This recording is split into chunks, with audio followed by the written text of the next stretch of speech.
देश की सरकार सिर्फ हिंदुत्व की बात करती है, अल्पसंख्यक खुद को दबा हुआ महसूस करता है।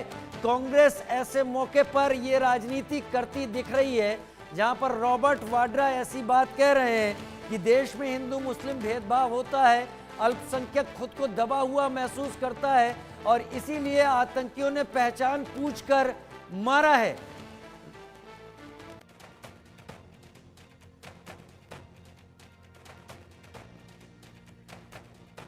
This is my thought. This is not a thought that the Congress or my family's thought. You know, in our country, we see that this government will try and show that, talk about Hindutva, and, the minorities feel uncomfortable, and, they feel troubled when you have a survey on, mosques, or you tell people you cannot pray in this way or that way. These kind of things create instability, communal issues, and if you see the way this act, if you dissect this terrorist act that took place, if they're looking at people's identity, why are they looking at people's identity?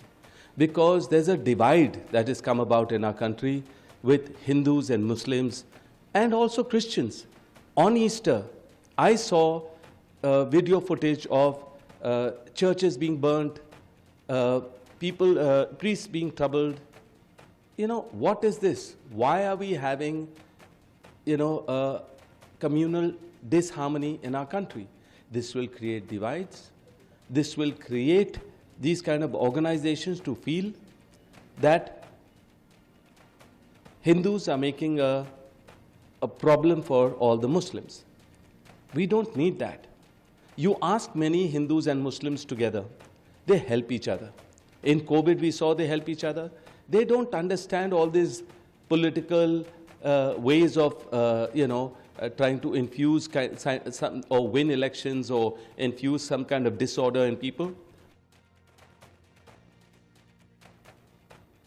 ये एकदम समझ से परे है कि Robert Vadra ऐसा बयान क्यों दे रहे हैं कि कल आतंकवादी हमला इसलिए हुआ कि देश में हिंदुत्व की बात होती है और हिंदू मुस्लिम में भेदभाव किया जाता है, इसलिए आतंकवादियों ने हिंदू मुस्लिम में भेदभाव कर पहचान वहां पर पता की और लोगों की हत्या कर दी। तो क्या इस तरीके की बातों पर आतंकवादी हमले करने को वो जायज ठहरा रहे हैं? ऐसा कहना चाहते हैं रॉबर्ट वाड्रा, लेकिन उन्होंने शुरू में ये कह दिया ये मेरा बयान है, ये कांग्रेस का बयान नहीं है। उधर बड़ी खबर ये है कि पाकिस्तान पर बड़े एक्शन की तैयारी हो चुकी है।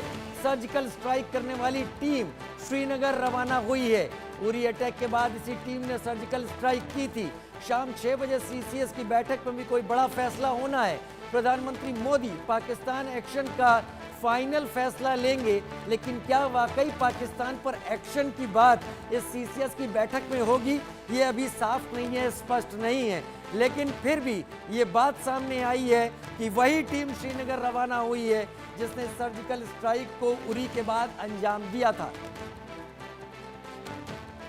संजय शर्मा मेरे साथ जुड़े हुए हैं, सीनियर एडिटर अजय जांड्याल मेरे सहयोगी जम्मू से लाइव हैं। संजय शर्मा, आपका रुख कर लेता हूं, ये बड़ी खबर आपके हवाले से आ रही है। संजय शर्मा, विस्तार दें इस खबर को। देखिए, आज सबसे पहले केंद्रीय रक्षा मंत्री राजनाथ सिंह के साथ में तीनों सेनाओं के प्रमुखों के साथ में उनकी बैठक हुई है और तीनों सेनाओं को हाई अलर्ट पर रहने के लिए कहा गया।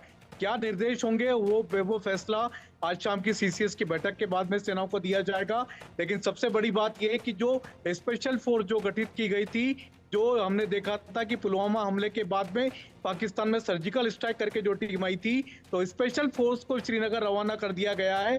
तो क्या किसी बड़े ऑपरेशन की तैयारी है, क्या किसी बड़े हमले की तैयारी हो रही है, ये देखना होगा। लेकिन स्पेशल फोर्स दिल्ली से श्रीनगर के लिए रवाना हो रही है, क्या हो चुकी है या पहुंचने वाली है, ये कहा जा रहा है। स्पेशल फोर्स को श्रीनगर भेजा जा रहा है। तो क्या ऑपरेशन होगा, क्या उसी तरह से सर्जिकल स्ट्राइक को अंजाम दिया जाएगा या फिर किस तरह के ऑपरेशन की तैयारियां की जा रही है। लेकिन किसी बड़े हमले की तैयारियां जरूर की जा रही है, लेकिन क्या होगा, कब होगा, ये देखना होगा, क्योंकि इसका खुलासा, इसकी जानकारी हमको भी कभी नहीं मिल पाई थी। 2 बार सर्जिकल स्ट्राइक किया भारत ने, लेकिन कभी भी जानकारी साझा नहीं की, ना ही जानकारी किसी को मिल पाई थी।